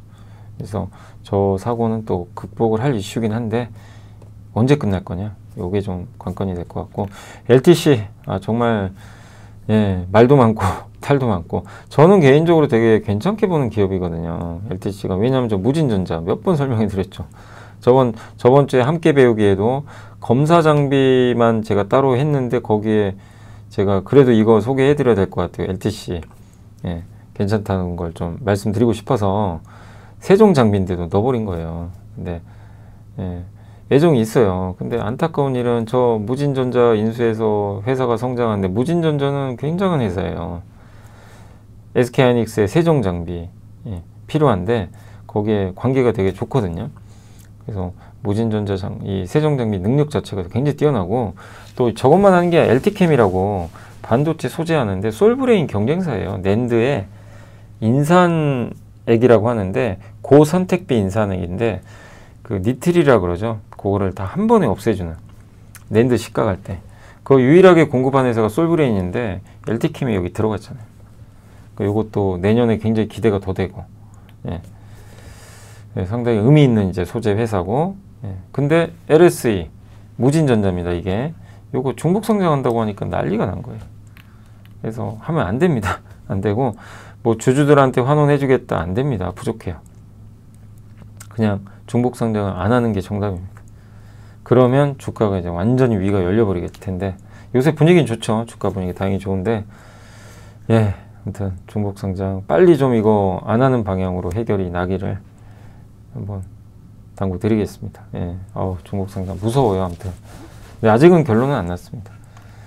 자, 그렇게 한번 말씀드렸고, 이제 시간이 많이 지났는데 공시 좀 설명해 드릴게요. 공시가 좀 많아가지고. 자, 서우전기는 크레인 제어 시스템 소프트웨어 만드는 기업인데, DTQC가 이게 크레인이 2개를 동시에 할 수 있는 크레인, 효율적이죠.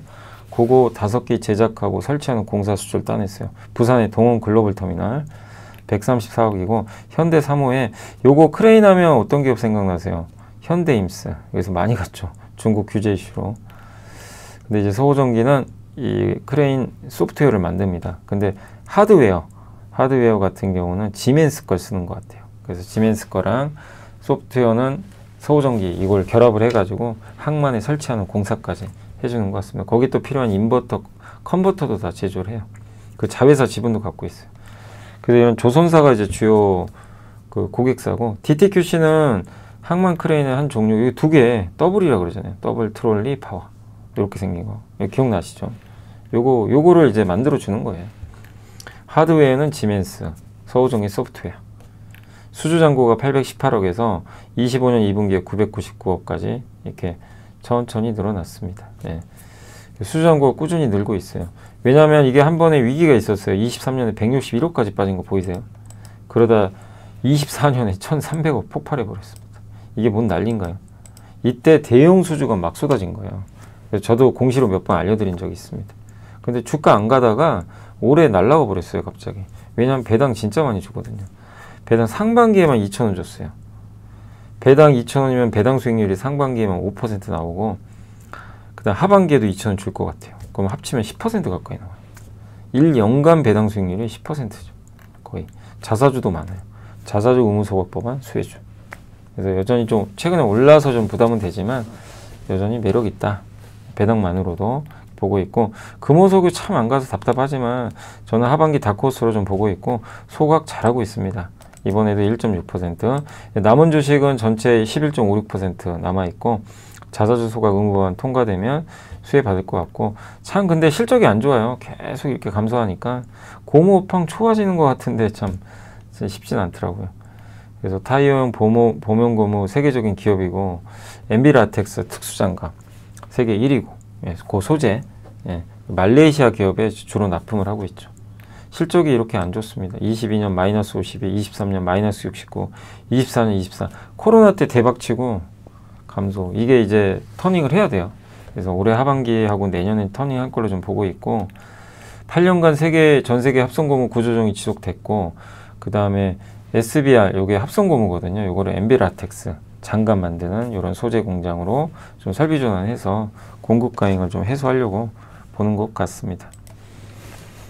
자, 그리고 또 이게 또 전화로 가지고 또 끊겼네. 아무튼 이제 엔비라텍스도 내년에 흑자 전환할 것 같고, 타이어 제조사들의 고인치 타이어 생산 능력 확대도 당연히 긍정적이죠. 그래서 저는 요즘에 타이어주도 안 좋은데, 얼마 전에 기억하실지 모르지만 그 넥센 타이어 그 VIP 자산운용이 지분이 이제 한 5% 신규 취득했잖아요. 그래서 뭐 더 나쁠 게 있을까 그런 생각이 들어요. 근데 참 안 갑니다. 주가든 타이어도. 그리고 천연고무 가격이 강세 보이며 합성고무도 가격이 좀 견조하겠죠. 그리고 주요 글로벌 장갑 업체들 구조조정했고, 그 다음에 장갑 설비 가동률 올라가고, 미국이 중국산 장갑도 규제하니까 그럼 중국 거 안 쓰고 말레이시아 거 쓰면 금호석유는 말레이시아 공급하니까 이건 호재 아닌가 이렇게 보고 있고, 또 SK바이오팜이 뇌전증 치료제 그 세노바베이트 1차성 전신 간직 간대 발전, 이게 저도 어렵더라고요. 용어가 너무 어려워서 뭐냐면 설명해 드릴게요. 1차성, 그러니까 이 세노바메이트는 뭐냐면 엑스코플이라고도 하는데, 미국 FDA 승인받아 지금 처방 잘하고 있잖아요. 그러니까 갑자기 발작하는 거 있죠. 예. 예. 흔히 뇌졸중이라고 그러죠. 뇌졸중 치료제예요. 치료제인데 이제 요거 관련해서 적응증을 확대한 거예요. 어떤 적응증이냐면 뇌 특정 부위에서 시작되는 게 아니라, 이게 이름이 PGTC래요. 요건 이제 어떤 거냐면은 뇌 전체에서 동시에 시작되는 발작이라고 합니다. 그래서 이 강직은 몸 전체의 근육이 갑자기 수축해서 뻣뻣해지는 거고요. 간대는 근육이 반복적으로 수축하고 이완하면 경련을 일으키는 거. 굉장히 무서운 거죠. 이제 요거를 이제 어떻게 보면 치료해 주는 거죠. 그래서 이런 PGTC가 뇌 전체에서 시작돼서 전신에 이제 이런 걸 어떻게 마비시키는 거죠. 예, 뇌전증 발작 중에 하나인데, 이거를 만 12세 이상 시험을 했어요. 임상실험을. 근데 했더니 유효성 71.9%가 이제 그 발작이 감소하는 효과를 확인했고 안정성도 괜찮다. 예. 그 투여했더니 한 5.9% 정도가 중대한 이상사례, 완전히 발생 안 한 건 아닌데 일부 이상사례가 있긴 있었지만 그게 이제 많은 부분은 아니다. 이렇게 했습니다. 그래서 안전성과 내약성 확인했기 때문에 FDA 신청을 하려고 하는 것 같아요. 그래서 PGTC 발작은 가장 흔한 전신성 발작 유형이라고 합니다. 그래서 이게 적응증이 하나에서 확대되는 거예요. 이거 좋은 거죠, 당연히. SK바이오팜에. 그래서 이거를 올해 12월에 미국에서 내전증 학회가 열리는데 여기서 발표를 할 예정이라고 합니다. 추가적인 데이터를. 그리고 FDA 신청해서 승인을 받으면 적응증 확대된 매출 또 올라가겠죠. 그래서 지금 여전히 잘하고 있고 세노웨이트 잘 달리죠. 미국에서 계속 확장하고 있고 시장 점유율 지금 2위 기록했고 올해 2분기 처음으로 분기 매출 1억 달러를 돌파했습니다. 원가율이 거의 없어요. 5% 미만. 유통까지 직접 하니까. 그러니까 매출만 팍팍 나오면 그냥 이익률이 엄청난 거죠. 예. 그래서 엑스코프리가 지금 어쨌든 앞으로 또 시장 1위까지 하지 않겠냐 이렇게 좀 기대감도 있는 것 같습니다. 그래서 이번에 적응증 확대 좋은 데이터 긍정적이다. 근데 주가는 왜 빠질까요? 그게 좀 답답합니다. 자, 그리고 TLB는 모건 스탠리가 지분 투자를 했어요. TLB 아시죠? 이제 기판 그 관련된 이 모듈 만드는 회사죠. 반도체 이렇게 모아놓은 거. 지분은 6% 투자를 했고 메모리랑 SSD 모듈 등을 제조하는 기업입니다. 이렇게 생겼죠. 우리 이거 컴퓨터에 이런 거 꽂잖아요. 반도체 저렇게 생겼어요. 이걸 모듈 형태로 만들어서 꽂아요. 반도체 칩을 여기다 붙여서 기판에 꽂는 거죠. 그 모듈 만드는 거고 여기 6400, 7200 bps가 mbps가 굉장히 고성능입니다.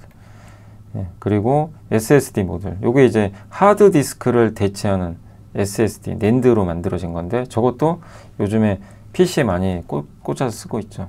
저도 이거 쓰고 있거든요. 그래서 매출 비중은 DDR5 모듈이 59, SSD 모듈이 30. 요새 여기가 핫하잖아요. 하드디스크 드라이브가 잘 나가니까 저 모듈도 SSD도 덩달아 잘 되죠. 저 데이터 저장하는 장치잖아요. 여러분들 뭐 갖고 있는 사진, 각종 데이터를 다 저기다 저장하시는 거예요. 컴퓨터에. 그리고 특히 고마진 제품이 6400, 7200. 요게 비중이 점점 올라간대요. 저 고마진 제품이 지금 3분기 60%까지. 근데 이게 왜 중요하냐면 고마진 제품들은 BVH 공정으로 만든대요. 저도 이게 증권사 보고서 보니까 BVH 공정이 있어가지고 저게 도대체 뭔가 해서 찾아봤죠. 그다음 뷰리드 비아 홀 공법으로 매립형 비아라고 합니다. PCB 내부에 층을 만들어서 연결하는 거예요. 외부에서 안 보여요. 그럼 이게 왜 좋냐? 완전히 묻혀있는 형태다 보니까 고속 전송에도 더 좋고요. 그리고 이게 묻혀서 안 보이다 보니까 공간도 많이 남는데요. 그래서 DDR5 모듈 설계에도 유리하고 신호 경로도 짧고 여러 면에서 좋은 효과를 내기 때문에 가격이 일반적인 제품보다 1.5배에서 2배 높다고 합니다. 이런 방식이에요. 요 안에 매립형. 여기 이제 구글의 제미나이가 그려준 겁니다. 진짜 잘 그리죠. 예. 보시면 이렇게 안 보이죠. 이 안에는 우리야 지금 여기서 보이지만 사실은 이 밖에서 보면 안 보입니다. 기존 방식이 이렇게 돼 있어요. 끝쪽에 여기 밖에 노출돼 있죠. 요 블라인드 비아는 뭐냐면 중간에 끊어지죠. 연결이 안 돼요. 근데 얘는 이제 이 안을 다 연결한다고 합니다. 예, 저 방식이래요. 그래서 저걸로 만드는 DDR5 모듈이 비중이 늘어나서 단가가 올라가면 수익성이 좋아지는 거죠.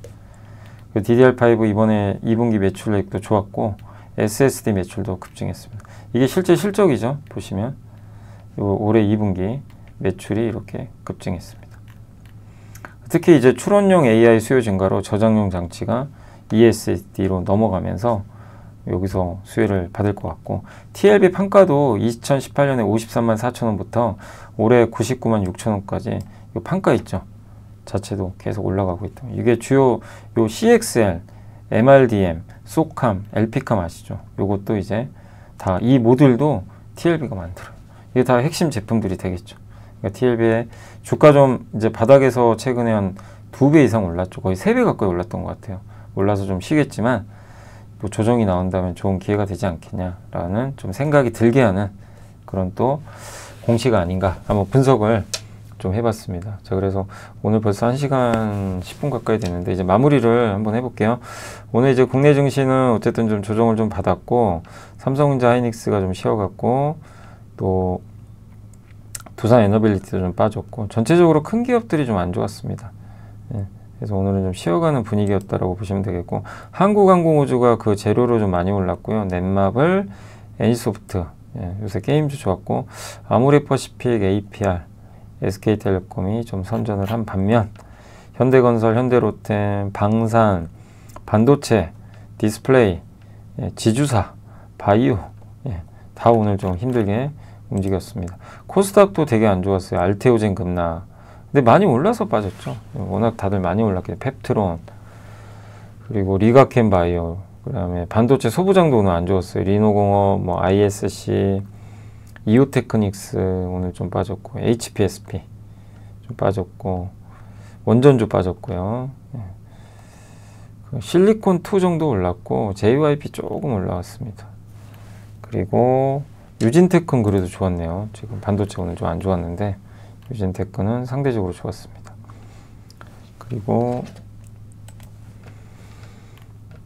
그리고 뭐가, 예, 뭐 오늘 아무튼 빠진 게 많았고, 휴메덱스도 최근에 이제 급등했다가 오늘은 좀 차익 매물 나온 것 같습니다. 그리고 요새 파도 분위기 좋고요.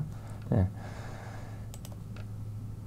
거래대금 한번 살펴볼게요. 오늘 이제 특징주는 덕산 아이맥탈이 12%나 올랐네. 이것도 이제 예전에 많이들 물어보셨는데 오늘 12%. 이거 반도체죠.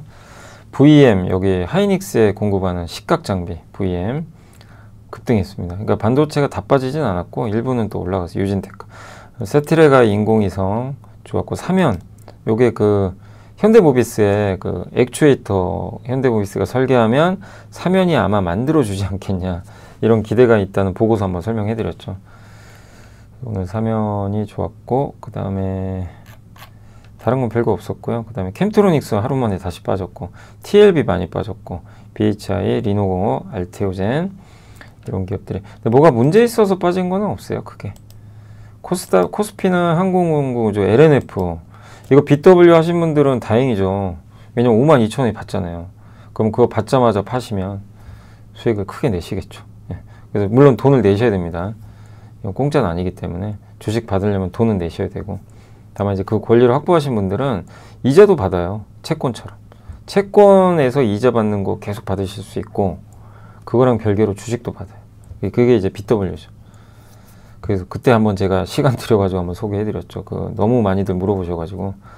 롯데관광개발 6% 올랐고, 오늘은 이제 K관광주가 좋았습니다.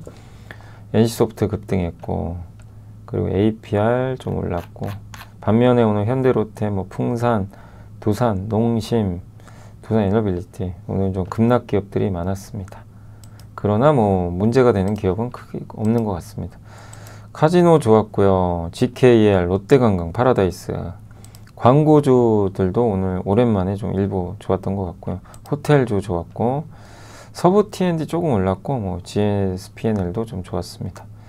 엔터주도 일부 올랐습니다. 여행주 올랐고, 의료 AI 좋았고, LPG 관련주들은 아까 그 전쟁, 그러니까 전쟁이라보다 이제 우크라이나가 러시아 정유시설 타격했죠. 아마 그것 때문에 좀 올랐던 것 같습니다. 백화점, 오늘 현대백화점 신고가 났습니다. 오랜만에. 신세계 분위기 좋고, 게임주 아주 좋았고요. 2차전지도 일부, 코인테크가 오늘 급등했네요. 아마 뉴스 하나 있었던 것 같고, 아바코, 롯데에너지 머티리얼도 좀 올라왔습니다. 그리고 통신장비 괜찮았고요. 그리고 이제 그러나 많은 업종이 빠졌고, 오늘은 건설주가, 현대건설이 어젠 좋았는데 오늘 한 방 맞아버렸고, 원전주가 오늘 안 좋았어요. 뭐 다 대부분 빠졌습니다. 예, 전선주도 조정, 반도체 대표죠. 하이닉스, 반도체, 유리기판, 증권 할 것 없이 오늘은 다 부진했습니다. 네, HBM주도 뭐 일부 뭐 유니테스트 정도 좋았고, 대부분 좀 하락을 했습니다. IT 오늘 안 좋았죠. 많이 오른 건 다 빠졌어요. 로봇주도 사면이 좋았고 대부분 빠졌습니다. 네. 그리고 LNG 이쪽도 좀 안 좋았고, 온디바이스 AI, 그러니까 한마디로 오늘은 뭐 많은 섹터가 좀 조정받았다라고 생각하시면 되겠고, 외국인이 팔았고 기관도 대량 매도, 연기금만 좀 샀던 것 같아요. 그래서 오늘은 좀 전체 분위기는 좀 안 좋은 가운데 개인들은 말씀드렸죠. 금 나가면 개인들은 아마 살 겁니다. 왜? 현금이 엄청 많아요 지금. 이날을 기다린 거죠. 그래서 괜찮아요. 저는 이렇게 조정받을 때 사시는 거 뭐 괜찮다고 생각합니다. 다만 이제 걱정되는 건 나중에 너무 오를 때 그때 쫓아가시는 건 좀 위험하잖아요. 그래서 오늘 미국이 어떨지는 제가 모르겠습니다. 미국도 빠질 수도 있고요. 예, FMC 열리니까. 근데 미국이 빠져도 이상할 거 없고 올라도 뭐 이상할 건 없습니다. 근데 어쨌든 한국 증시에 투자하신 분들은 조정이 나온다면 그걸 두려워하지 마시고 기회로 잘 활용하시면서 대응을 해주시면 또 좋지 않을까라고 말씀을 드리면서 마무리를 좀 짓도록 하겠습니다. 아무튼 오늘 좀 이게 내용이 좀 많아서 좀 오래 걸렸는데 좀 설명을 해드렸고요. 예, 그래서 오늘 좀 고생하셨고요. 예, 좀 시장 힘든 또 약간 조정받으면 누가 기분 좋을 건 하나도 없습니다. 근데 기운 내시고 저 내일 또 찾아뵙도록 하겠습니다. 예, 감사합니다.